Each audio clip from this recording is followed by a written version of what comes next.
Okay, we're on 7.4 worksheet. Ignore the title in the upper left-hand corner. This is 7.4, that's why I crossed it out. Okay, let's take a look. So let's go down here and look at number 6. The previous 1 through 5, that's all review stuff from previous lessons. So go back and review those videos if you need to. Number 6 says, if the ratio of GH to HK is 7 to 4, what is the value of X? So what I'm going to do is I'm literally going to fill in this proportion exactly the way it's read to me right here. So it says GH to HK. So I'm going to write GH to HK is, that's your keyword for equal. So this is a 7 to 4 ratio. Now you can see that they want us to solve for X, which is side length HK. So I'm going to substitute X in for HK.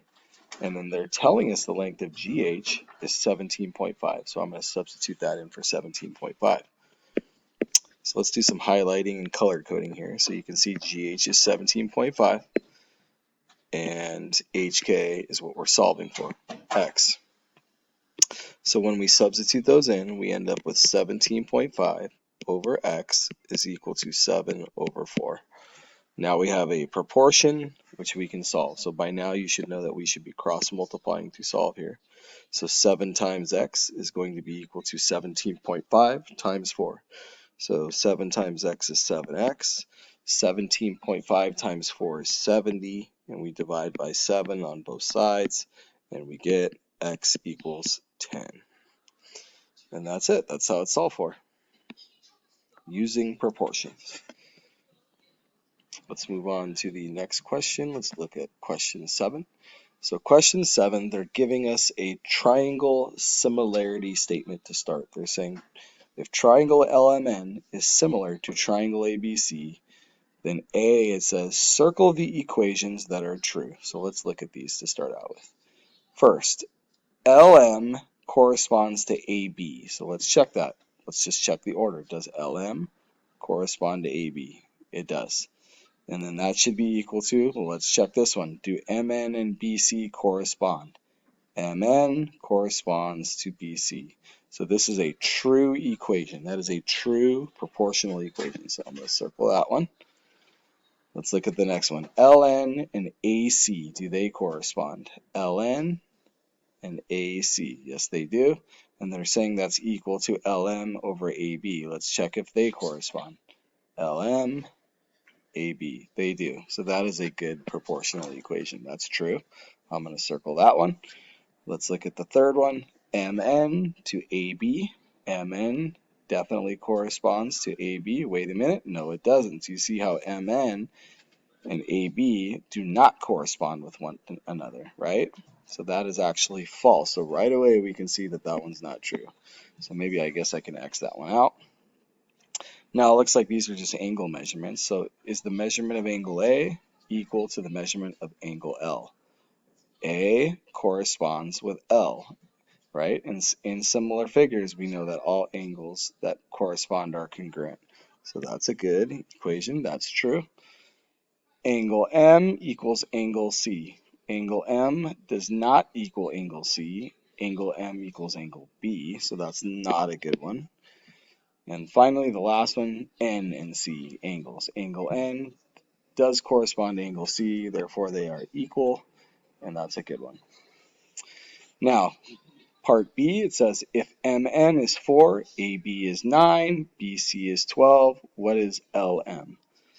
Well, so you can see that, let's see here. So we are going to write a proportionality statement. So let's start with LM. That corresponds to AB. Again, I'm just using the statement, and that's going to be equal to two other sets of sides, right? So MN corresponds to BC, and finally LN corresponds to AC. So now all we have to do is substitute. MN is 4, so I can substitute that there. AB is 9, I can substitute that there. BC is 12. I can substitute that there. And they're asking us to solve for, says, what is the length of LM? So we can substitute X in for LM because that's what we're solving for. So you can see that this is an unused proportion, right? That's an unused part of the proportionality statement. I can just focus on the other one. So let's substitute here. So I'm going to write X because that's what we're solving for, LM, over AB, which is 9, equals 4, which is MN, over 12, which is BC. And this is a proportion. We're just going to solve by cross multiplying. So we have 12 times x, 12x, equals 9 times 4, 36. Divide by 12, and we can see that x equals 3. So we can say the length of LM is 3, and then we want to use the units 3 feet. All right, on to our next question. We're going to focus on number 10 right here. So number 10, it says, assume DEFG is similar to ZXYW. So we have a couple of different polygons that are similar, quadrilaterals. Which side corresponds to XY? Well, let's just look at the order. So XY is right here. So that's the middle two. So that means that EF corresponds to XY. Simple as that. Nothing to it. B, it says, what's the measurement of XY? Okay, well, we can write a proportionality statement. So we can say that first, XY corresponds to EF, right? And then we just need to find two other sides that we already know the measurements to. So for example, we are solving for XY right here, so we call that X. We're going to call that X. So XY corresponds to EF, which is right here. So we're going to substitute that in for there. Remember, XY is what we're solving for, so that's substituted here. So we need to find two other pairs of sides that correspond with one another. So let's check GF. It looks like we know GF right here, so we have to check where what side corresponds to GF. So GF is right here, so we can see that YW corresponds with it. So that's right here, 14. So we want to see 14 over 24, because remember, the order matters. I said XY on top of the ratio here, so then therefore this same figure has to be on top of the ratio of every ratio you set up in the proportion going forward, right? So YW is going to correspond with FG, because we know the measurements of those two sides and we can plug those in, right? So we can say YW, that's 14, and then FG, which is 24. Okay, now all we do is substitute and solve. So XY, well, that's X, that's what we're solving for, over FE, which is 14, equals YW, which is 14, over FG, which is 24. Cross multiply and solve.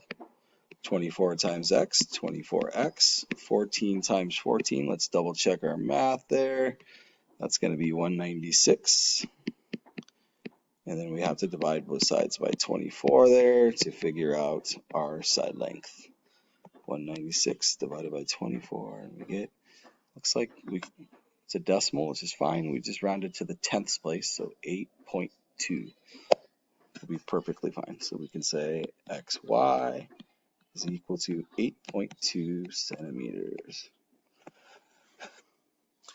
All right, what is the measure of GD? So I'm going to use red for this one. So let's call that one Y, since we already used X. And we're going to do the same exact thing. We're going to use this ratio again, because remember, we already know the lengths of those sides. So YW over FG was 14 over 24, right? So I'm just going to write it right away. 14 over 24 equals, so okay, since I led the first ratio with YW, let's see what GD corresponds with. GD is going to correspond with WZ, right? WZ, and we can see the length of WZ is 10. So I'm going to say 10 over Y. Can't be Y over 10, right? If we did 14 over 24, it has to be 10 over Y. Let's cross multiply and solve. 14 times y, 14y, 24 times 10, 240. Divide by 14 on both sides. 240 divided by 14 gives me 17.1 approximately. So we can say GD is approximately, and we didn't say that on the last one, we should have, 17.1. I believe is what it was. Let me double check. I already forgot. Divided by 14, 17.1 approximately. Okay. Now, so that should help you. That should really help you with the rest of the questions on the worksheet. Just for review, make sure that you're doing these review down here, number 12 and number 13. To find the vertex, remember we just use our little vertex formula, which is x equals negative b over 2 times a. And then once we find, that gives us the x value of the vertex, and then we just plug that back in to find our y value once we have that x value, and that will give you the vertex. The second one, number 13, we are solving by completing the square. So remember, we always plug in 0 for y, and then we want to add that c term, or eliminate that c term by adding it to both sides. So now you should end up with this. And remember, at this point, we should be adding our own c term to both sides to complete the square, right? So go back through your notes and figure out how to complete that and do the rest of that, and then solve it. We're solving that, okay? And then, of course, make sure you don't forget 14 right here either. Let me know if you have any questions.